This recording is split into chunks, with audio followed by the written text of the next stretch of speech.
We have several new pieces of information to share about Tesla's progress towards autonomy and robotaxi. First, the latest data is showing that Waymo's market share in San Francisco is now equal to Lyft. When Waymo launched in August 2023, Uber and Lyft were at 66% and 34% share in San Francisco. 15 months later, Waymo's at 22% share, same as Lyft. Second, Deutsche Bank just raised their Tesla price target to $370, but it's the reason that's interesting. They say Tesla is ahead in reaching practical autonomy and is ahead in eventual cost per mile and fleet size. So finally, we have here an analyst that's focused on the right metrics. Third, Chinese automakers are dumping Lidar, with the latest being XPeng, who have announced upgrades to two of their current models, the G6 and G9 SUVs, both no longer using Lidar. Finally, we'll debate whether leading hedge funds are or are not yet using advanced AI to find hidden stock gems, and Tesla stock might be selected as having high probability as the future largest company in the world. Joining me today is Larry Goldberg. Always love him, especially when we're talking about autonomy, FSD, and all these metrics and stats. Thank you, Larry. Great to be here, Herbert. Love it when you're here. Love it when you're finally home. You got good audio, good sound. Let's get going with this new data here. So we've got, thank you to Alex Immerman. He shared this new data we haven't seen before. He said Waymo's market share is now equal to Lyft's within San Francisco. Incredible. So just a quick data point here from Yipit data. Looks like Uber is the black line, Lyft is the red line, and Waymo's the green line. August 2023 is when Waymo showed up.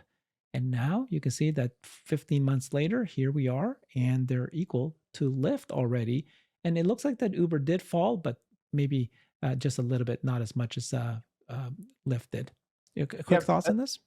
Yeah, this is an amazing, amazing slide, and it does not augur well for Uber. This business is terribly sensitive to volume. So Uber having a small fall in volume could have an much greater impact on their bottom line. Not the top line drifting down can have a very significant impact on their bottom line. Lyft is in serious trouble. Trouble.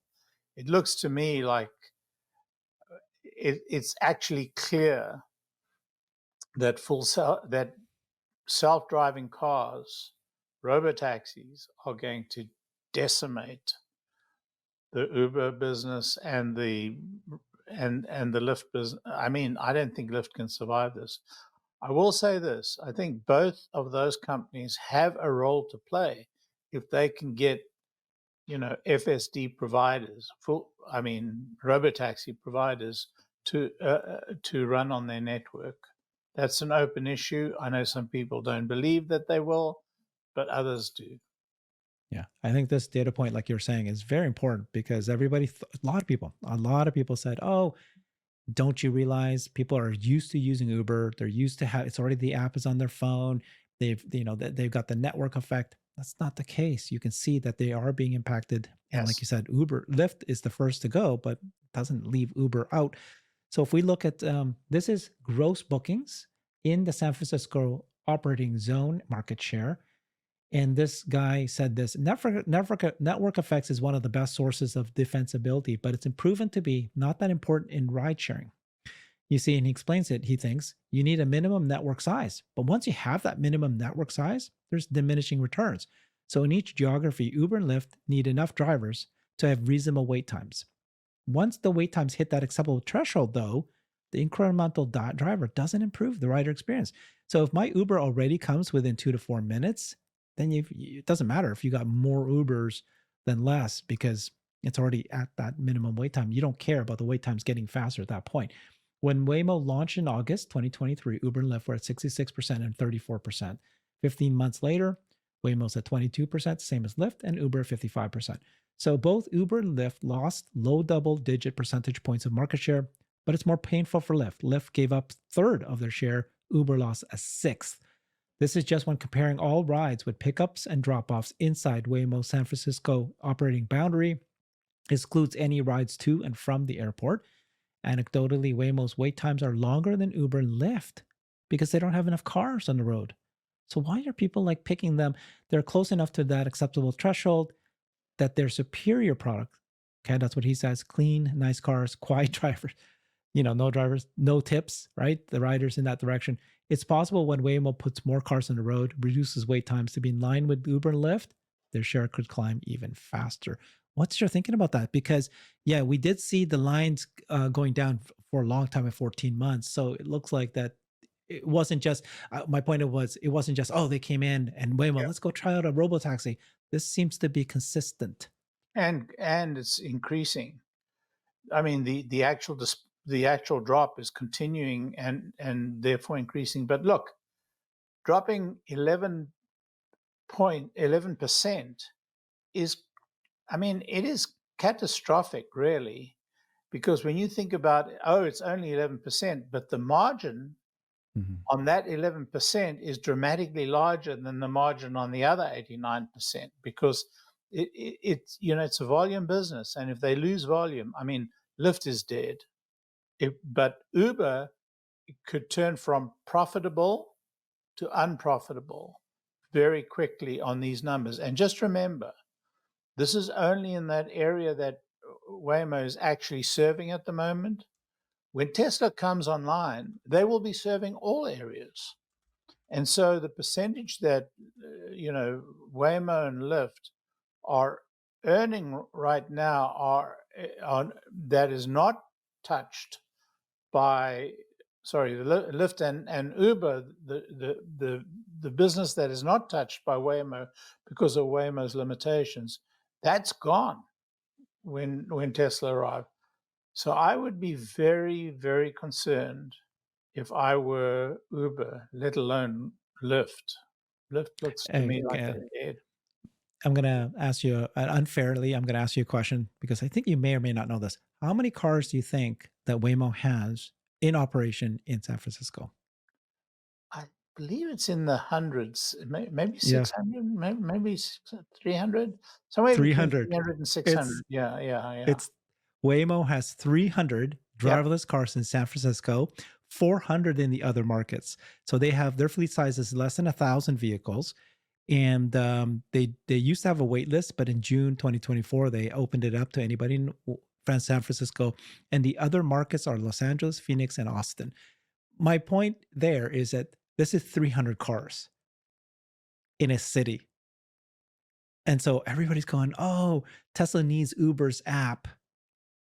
Waymo didn't have an app. Tesla needs, whatever. They need so many cars. You don't need that many cars to disrupt the market. Did you say So, Waymo doesn't have an app? Waymo does have an app. no, I didn't say that. I meant people kept saying that Uber has an app and Tesla will need Uber's app.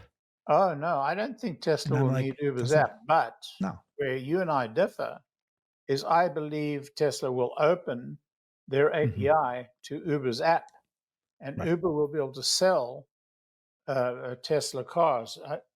That's what I think. I could be wrong, but Right. Tesla's going to have many, many more cars. I think Waymo, Uber, and Lyft are going to be in serious difficulty Yeah. when when Tesla rolls out. And so, Okay. So let's next segment here is about Deutsche Bank, an analyst, and we've been seeing this all week, all the last 2 weeks. Analysts one after another raising their price targets, and they all have different reasons. The reason I picked this one out is because they actually lay out that the reason why they're doing their price target jump from 295 to now 370 is because not only of autonomy, but very specifically some metrics about autonomy. So they've picked Tesla as the top pick for 2025 in a note that they sent out on Monday, and they said Tesla is the forefront of the technological and scale curve in terms of reaching practical autonomy. yeah. But it's right here where they say that competitors are trailing behind in resources, while Tesla's also ahead in eventual cost per mile in fleet size. So they actually are saying that we actually do see that eventually they're going to be so far ahead in cost per mile and fleet size and then massive computing resources. So, an analyst actually referring to Tesla's compute resources. They can train several end to end models within weeks, a capability that places ahead of its competitors, and that Chinese competitors are also now taking this approach, but are naturally playing catch up. So, what's your thoughts of that? Boy, you know, Deutsche Bank were ahead in re-rating Tesla earlier this year. They were ahead of most analysts, and everybody, scoffed at them. Now they're re-raising it again. So they were ahead of the pack. They saw it coming. They pretty much, pretty much understand Tesla. So they're right on target. They are right on target. And it's quite clear that, Tesla is really, really getting to the point that they're going to be able to roll out this project in 2025. It seems little doubt of it. So great call. Great call, Deutsche Bank. Appreciate that too. So we have been seeing movements now, as we predicted, of one company after another talking about how yes, you should not do C++ nor heuristic coding. You should do neural nets. One company after another admitting that you don't need lidar and you need to go vision. Later, we're going to show a audio clip from GM where they basically admitted that they are also now going to move to the network, the machine learning AI end-to-end neural net approach. But first, we're going to talk about XPeng, a Chinese automaker who just shared that they are now upgrading two of their cars, G6 and G9 SUVs, and they're abandoning LiDAR. These are their cars. They've already been sold, but they're updating them. They're upgrading them. And this new upgrade, they're moving away from LiDARs in favor of pure vision cameras. And they were spotted recently driving around. So they've already been testing it. So yeah, so the P when we already saw it with the automakers P7 sedan in early 2023. After that, launched an SUV. These are upgrades. So these are just their regular cars they've been selling. But now with these new upgrades, they're removing the lidars, which were present in the ADAS of their previous versions. So yeah, that's another storyline there. Well, Elon predicted it. Everybody scoffed at it. All the geniuses who told Elon he didn't know what he was doing and he'd have to adopt LiDAR and he'll have to go back and refit everything with LiDAR. He won't be able to. It's all over. Everybody now understands that this is the way forward. And all this LiDAR stuff is just going to go away. If you've got shares in LiDAR companies, you may want to look at that situation. What's your thinking about what happened with GM? So, of course, big news earlier this week. GM announced that they are ditching Cruise. They were spending $2.7 billion last year, $1.7 billion this year. And just as recently as 4 months ago, they were coming out with announcements like, oh, we're partnering with Uber. Then all of a sudden, they said we're not going to do it anymore. Were they forced to because earnings call comes up and they're like big trouble, or was this a strategic move? You only have to look at this company's strategic moves. I mean, they've made some terrible blunders. Famously, they were going to start a EV battery company. They were going to start a truck company. They were going to partner with, they were going to buy all of these moves they made in the last 3 or 4 years have all come to naught. I don't know how many billions of dollars have been just thrown away with all these crazy moves. And if you think about it, each of these moves have been made to move the stock. And now they're actually getting rid of some of these companies. In this case, they're premier, EV, auto drive, famous company. And they're getting, this company has no clue. Yeah. And they're being led by Mary Barra, who led the EV revolution in the United States and was praised by our president for her leadership. I posted, I said this, she's been a disaster, and it is really shameful that what was the flagship automaker in this country. Oh, and I forgot to mention, in all these disasters, they've just written off $5 billion in China. China was their golden goose.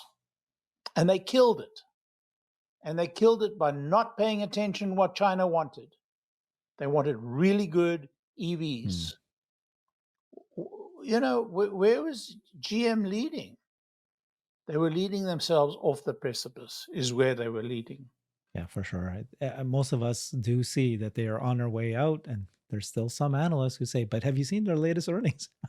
They're stuffing the channel. They're moving the numbers around. We'll see what happens with them. Kyle Voigt, who is the co-founder of Cruise, he came out, said, so he left Cruise. He resigned in November 2023, Yeah. but that was because of the series of the accidents that happened, where they dragged that person in San Francisco. And actually, it wasn't the actual accident that caused them to shut down. It was the fact that the Department of Transportation found them lying. They did not share the information that they needed to share. So he quit, and then, or he could have been fired too. But anyways, he came out and says, in case it wasn't clear before, it's clear now. GM are a bunch of dummies. And Elon laughed at that. Yeah, I mean, I think the leadership at GM is disgraceful, absolutely disgraceful. When you take these series of missteps, first the conscious missteps and then the unconscious missteps, you know, to make these terrible investments in, you know, in this self-drive company, in the what was the company that the building the trucks? I mean, Nikola. Nicola, yeah. I mean, One, who yeah. who in their right minds would have invested money with that guy? I mean, every one of us knew he was a fraudster. Every one of us. Yeah. He had fraudulent court cases against Elon Musk. Those court cases was on the face of it, they were fraudulent. So how does she do? What could she, as the CEO of that company, have been thinking to have invested in that? Anyway, bottom Yeah. line is they have been walking into one disaster or another, and the biggest disaster is yet to come. Really serious Yeah. disaster is yet to So GM announced that they are no longer going to fund Cruise, and then they were on an earnings call just a few days ago, and this is what they said at that time. From the, I guess, architecture standpoint, do we have any kind of updated thoughts on pursuing perhaps like an end-to-end AI approach as opposed to, I think, the more rules-based method that Cruise was working on? Yeah, it's a great question, and that's really where the industry is pivoting. That's Cruise has already started making headway down that path, and as I called out, we are moving to a foundation model and end-to-end approach going forward. I don't know how long it takes people to not understand. Lidar's not needed until you start seeing them dropping it, and neural nets was the answer until you start seeing them other companies adopt it. So there you go. They've admitted they finally did it. We made a mistake. Yeah. So, Larry, I was asking a bunch of people this question. I did a post on X and I asked them a poll. Do you believe that GM, prior to announcing that they're going to stop funding Cruise, did they contact Tesla ahead of time? Says, "Hey, can we be a partner with you?" Or is this completely just no? We have to do this. We're in trouble. Got to get this out of the way. I don't think that Mary Barra has the intelligence, has the foresight, has the creativity to understand what the options are and what could be done. Because I mean, it could be a massive reboot for GM. Yeah, I think Tesla would be very happy to support rebooting GM. Yeah. Very happy. I mean, An Tesla American have company. Yeah. Tesla have proven that they can manufacture a car, a truck at very good price, at a very good cost, and very, and they could have handed this technology to GM on a platter. I don't think GM has I don't think they've got the imagination to do it. Okay. Just quickly, this is I've covered this so often, but this I didn't get your feedback on it. BMW replied to a FSD video saying, they said, "Check this out." Oh, this guy says, "Oh, check this out. Volkswagen, BMW, Mercedes. Isn't this impressive?" Oh, and then okay, so they deleted it. But BMW replied and says, "This is impressive." And then Tesla goes, "Hey, BMW, hi." But then BMW deleted it. And Yeah, then, Elon said, "Too bad, that was one of their best posts." So it might have just been an intern posting it, and then the executives, got pissed, and BMW said, "Get rid of, what do you think?" and it doesn't necessarily have to have been an intern. It could have been there could be internal dissension. Mhm. BMW is a And then large organization, although who has access to that account? Who knows? BMW would do well to work with Tesla. But, I've said this on many companies, but people just don't have the imagination. okay, I wanted to ask you then this next debate. It's a debate by people, so we don't know if this is real or not. But this idea that Tesla is seen as an auto company, now it's being seen as an energy company. Yeah. And then now, as we move along, we're starting to see institutional actually using the words about, oh, they're an autonomy company. And there's even one or two that's actually said Tesla is a bot company. So this is great. The narrative is changing. But is Tesla an AI company? And is it already built in, is already part of it? I'm sure some of it is built into the stock growth. But this, more than that, um, is it possible Emmett Peppers, who's one of our friends, one of those people that we've, really has his, fingers on the pulse of what's happening with the investment community, he just came up with this idea. He thinks that Tesla related to AGI is being applied to the financial market. So he's thinking that uh, Tesla stock is an all-time high, ending 2024 fast approaching a 1.5 trillion market cap, while traditional valuation metrics struggle to justify the seemingly high valuation. The rise of cutting-edge AGI technology could explain the bullish sentiment. Hear me out.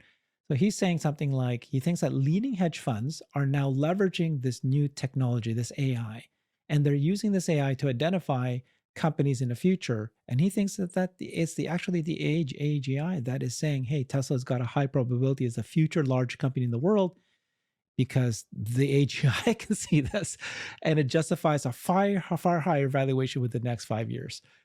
If and when advanced AGI driven investing strategies are in play, I would expect Tesla's current valuation to just be the beginning. So once any investor starts using AGI, they're more likely to say, yes, Tesla is the right bet. And then when he posted this, a lot of people disagreed with it, saying, no, there's no way.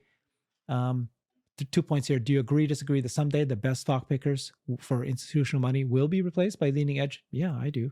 If you agree with the above, then when will that be? Could it be starting now? What's your take on this debate? Honestly, I think that the most recent stock price movements